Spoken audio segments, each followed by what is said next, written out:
पाकिस्तान आखिरकार नंबर 1 बन गया। पाकिस्तान अक्टूबर में सबसे कम इंटरनेट रफ्तार वाले मुल्कों में शामिल हो गया।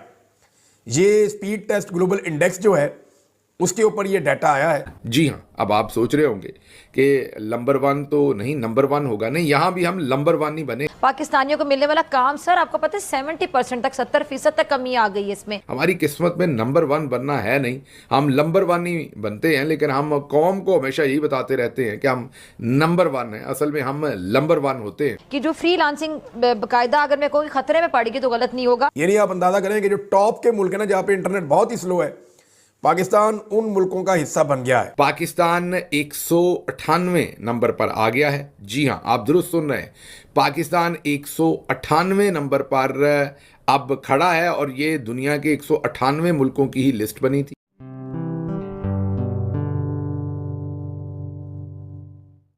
दोस्तों नमस्कार, जय हिंद। निक न्यूज़ भारत की रिएक्शन वीडियो में आप सभी का स्वागत है। तो दोस्तों, जैसा कि आपने शुरुआत की वीडियो में देखा, पाकिस्तान की हालत बद से बदतर हो चली है। वहाँ पर इकोनॉमिक क्राइसिस तो चलता ही था, अब वहाँ पर इंटरनेट क्राइसिस भी चल रहा है। अब वहाँ पर इंटरनेट की भी दिक्कत होने लगी है। वहाँ पर नेटवर्क बहुत ही ज़्यादा जाम और ठप है। अब दोस्तों, इस वीडियो में ये भी बताया जा रहा है कि पाकिस्तान में 70% लोगों का कारोबार बंद हो गया है।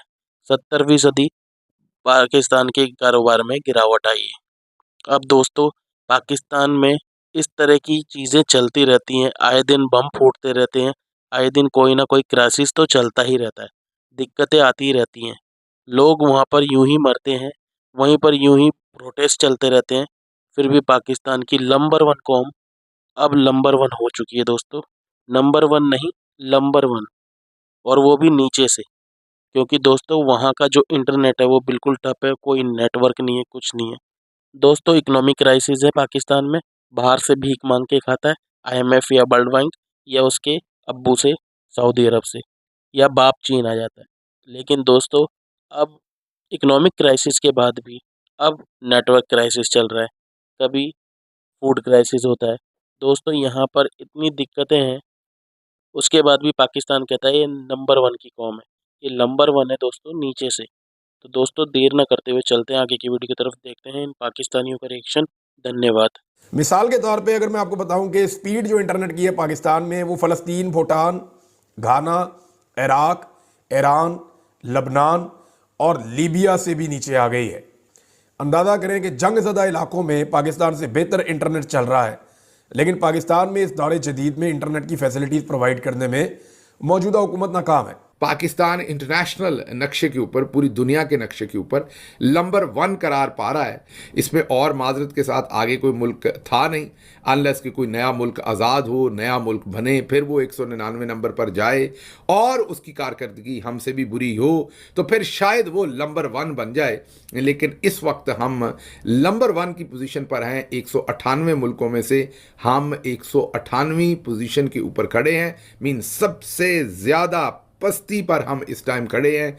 और वो पस्ती है किस चीज़ में? इंटरनेट की स्पीड में। जी हाँ, आप दुरुस्त सुन रहे हैं, पाकिस्तान में इंटरनेट की स्पीड अब दुनिया में सबसे स्लोएस्ट करार पाई है। हम नहीं कह रहे, अब ये जो इंटरनेशनल मॉनिटरिंग जो फोरम्स हैं वो अब ये रिपोर्ट कर रहे हैं। पाकिस्तान इस वक्त 198 नंबर पर है। इसका क्रेडिट पता नहीं किसको देना, लेकिन एक शख्सियत को तो ज़रूर जाएगा, वो हैं PTA के चेयरमैन हमारे मेजर जनरल रिटायर्ड हफीज़ुर रहमान साहब। जी हाँ, हफीज़ुर रहमान साहब किसी ज़माने में हमारे ट्विटर की बहुत ज़्यादा कंप्लेन किया करते थे, मेरे ट्विटर की। एक दफ़ा तो मैं आपको इंटरेस्टिंग बात बताता हूँ कि पाकिस्तान के बारे में ट्वीट किया और हफीज़ुर रहमान साहब के पता नहीं कॉन्टेक्ट्स किस तरीके से हैं कि मुझे इंडोनेशिया की गवर्नमेंट की तरफ से कंप्लेन आई ट्विटर को कि ये शहबाज गिल साहब का जो ट्वीट है ये हमारी मुल्क की सलामती के ख़िलाफ़ है, इसको बंद करवाया जाए। तो वो ट्वीट जो था वो पंजाब पुलिस और PTA की करतूतों के बारे में था। मैं सर धुनता रहा पकड़ के कि इसमें इंडोनेशिया का क्या लेने देना है। बहरहाल ये मुझे नहीं पता कि भाई हफीज़ुर रहमान ने वो कैसे मैनेज किया था। उसके बाद फिर हमने उनकी यहाँ से मौसर ठुकाई शुरू की। अब चिरागों में रोशनी नहीं रही। अब कभी भी हमारे ट्विटर की कोई कंप्लेन जो है वो भाई हफीज़ुर रहमान ने नहीं की। हम कह इसलिए रहे हैं कि आप ज़रूर कीजिए ताकि हमें भी मौका दीजिए कि हम यहाँ से आपको उसका भरपूर जवाब दे सकें। आगे चलते हैं। तो कहने की बात यह है कि इसका जो क्रेडिट है वो भाई हफीज़ुर रहमान को, मेजर जनरल रिटायर्ड हफीज़ुर रहमान साहब को ही जाता है, क्योंकि पीटीए के चेयरमैन वो हैं। ऊपर तो फिर बड़े निज़ामुद्दीन साहब को जाता है। लेकिन पाकिस्तान की इस वक्त जो इंटरनेट हो या पाकिस्तान के और मामलात हों, क्योंकि पाकिस्तान के मिलिट्री जर्नल्स चला रहे हैं। शहबाज शरीफ बेचारा तो कल आपको बताया था कि ऊंची कुर्सी पर बैठने के शौक में अपनी ही कुर्सी के अंदर माइक्रोफोन्स लगवा बैठा और उनको लगा कि मुझे थोड़ा सा कुर्सी ऊंची कर दें ताकि मेरा रोब दबदबा बने।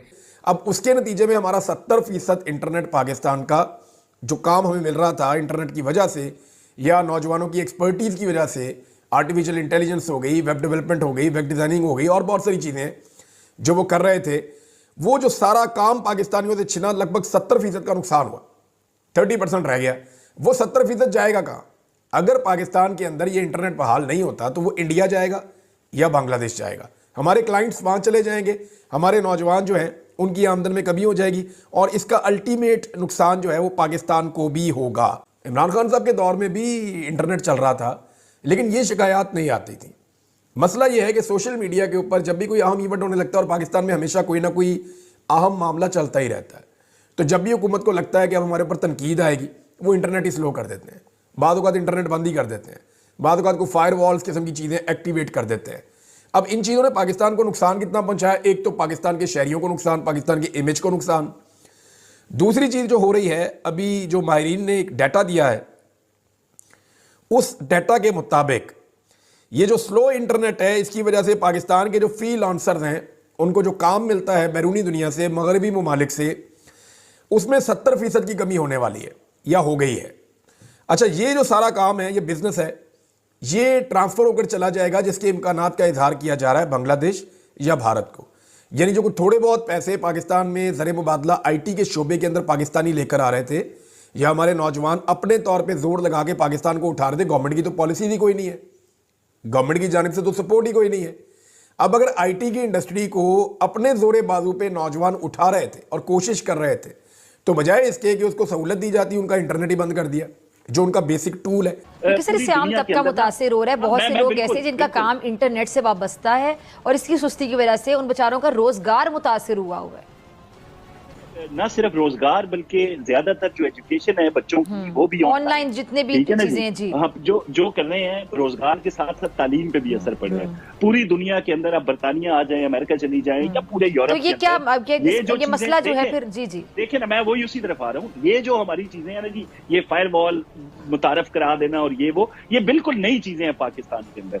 अब इस पे बड़ा हंगामी बुनियादों पे काम हो रहा है। आपने शहजा फातिमा का जो हमारी आईटी मिनिस्टर है उनको भी सुन लिया कि नई चीज मुतारफ कराने जा रहे हैं यहाँ पे, जो कि ये सारी जितनी भी कंप्लेंट है लोगों की ये दूर होंगी। ऐसी ही लेटेस्ट वीडियो देखने के लिए निक न्यूज़ भारत को सब्सक्राइब करें, लाइक और शेयर करना ना भूलें।